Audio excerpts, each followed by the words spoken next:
welcome. My name is Ryan Cossey. I'm District Instructional Technology Specialist for Spring ISD. And I'm Kevin Holliday, Director of Instructional Technology in Spring ISD. And we're the dynamic team of 3 actually, but we're 2 of 3 today. 1 is back, still doing work in with library services. So thank you guys so much for coming. We'll let Ryan get us started. Yeah, keep that in mind when we go over our plan that we're a team of 2 for the instructional part. So everything that you see in this plan is you're gonna see is gonna be quite focused on moving on past us 2 and moving it on to others. We are a district of 52, 5,200 employees. Right now we have about 3,700 pre-K to high school students. We are 51% Hispanic, 38% African American, 4.7 white, and 2% Asian. We have 25 elementary, 9 middle schools, 3 ninth grade campuses, and we have 6 high schools. All right. And so our plan here is it's a 3-year plan. So we started out year 1 partnering with BenQ as they came to us centrally and showcased their tools so we can see exactly what the tool does. And then they provided an opportunity for us to bring some of our curriculum directors, our SPED department, all of our instructional department heads to showcase the tool as well as to look at the resources that we already provide and how we can use those resources with this tool for to engage students, okay? So that when they were ready to go and train, and they did go and train all 41 of our campuses, they're talking the same language. So it's not about all of the new stuff, it's about here's what we already have, these are the resources that we already have available, and here's how you can use this particular tool to get more out of the resources that we have. So year 1 was a tight partnership, but really with BenQ leading the TOT work and providing all of the campus trainings. I try to follow them everywhere they go to continue to build my capacity, because then as they were training campuses, I followed them to reach out to campus leadership to find out, okay, so what additional supports are needed to keep the train moving. A lot of times when we are provided trainings, especially overview trainings, they're giving you all the awesome bells and whistles, but when you go back to the classroom, it's like, okay, so how do they do that? And so that's where we come in to provide that follow-up training. So in getting through year 1, we had a lot of summer offerings, we had monthly offerings with our CITs, lots of different options. We did a virtual session, lots of options to make sure that we are still hitting BenQ and making sure that teachers are well aware of how to use a tool.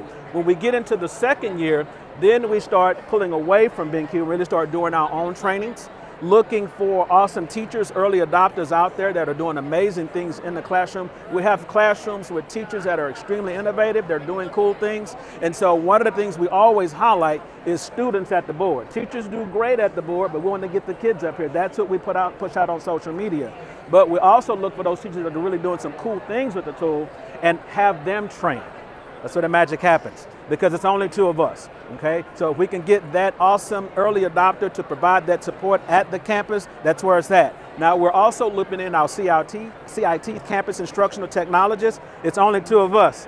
So the best way we can duplicate us is to get those folks at the campuses. We build their capacity, they support the campuses. And it's more, and we do pay them a stipend, but it's more than just the stipend and the training, it's the relationship. We want them to know and to be comfortable with coming to us. So if you have a situation that you're struggling with, come to us. I got this guy here on speed dial. I will reach out to him if I'm having a weird issue, because we want the teachers to continue to use them. If it's a simple problem, any kind of problem that we can solve, the board goes in the corner. That's what we don't want, okay? Now with year 3, we're gonna push out some other ideas. We've had playgrounds, we're doing showcases where we set up boards and just let teachers come and just do amazing things. You don't have to sign up for it. They're in the hallway in a big room, they have the boards out there and they just come and play. Teachers can walk by, see what they're doing, and take that stuff back into their classrooms, okay? So just giving you that, what questions do you have about anything up here that perhaps I missed or anything that I've said that we can help you with? So you did notice how we moved from BenQ training to the CITs, and now we're moving over to the early adopters. You can see how the evolution of how we support BenQ, right? So what district did you say you were from? Okay, what was that? West Ottawa. Ottawa. So how many BenQs do you have over there? I couldn't even begin to guess. Many? Because I think we have about 1,700 on in our district. I know that you guys are larger than our district, but. So how do you guys support BenQ and the training of the boards in your district? Pretty much the same. Okay. This past school year was our first campus-wide where everybody just dove right in.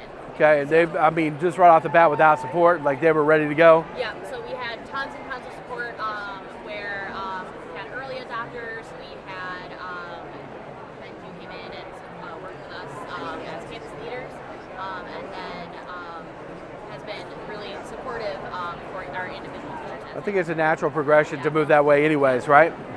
Okay. How about you, young lady? Where are you from? I'm Tulsa. Tulsa, Oklahoma? Okay. Do you guys have interactive flat panels right now, or are you kind of in the market for it? Yeah, we would love to have it, but right now we do not. Yeah. I mean, we had a bond that we had to pass, and we had to wait for the bond to be fully implemented to actually purchase the devices. So we understand that struggle. Absolutely. Want to get some donations? Or So we're looking for donations ourselves. Okay. Like, Yeah, right now we're all taking donations. I think educators, the struggle is real no matter where you Yes, are. It is. we're a smaller state in terms of like funding, so like per pupil allocations. And Yeah. so, Yeah, we had somebody from, I think, Broken Arrow yeah. that was here. Yeah, that was Yes. here earlier.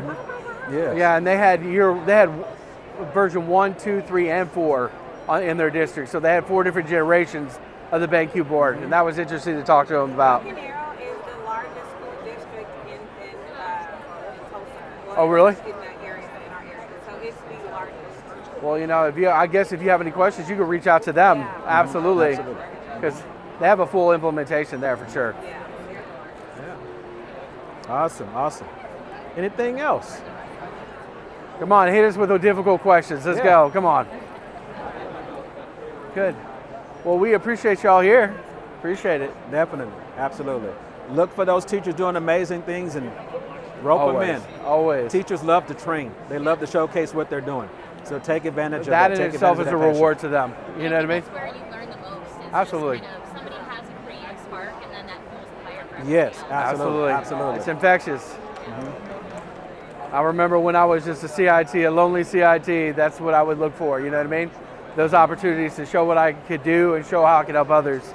So it definitely was a reward for me. Absolutely.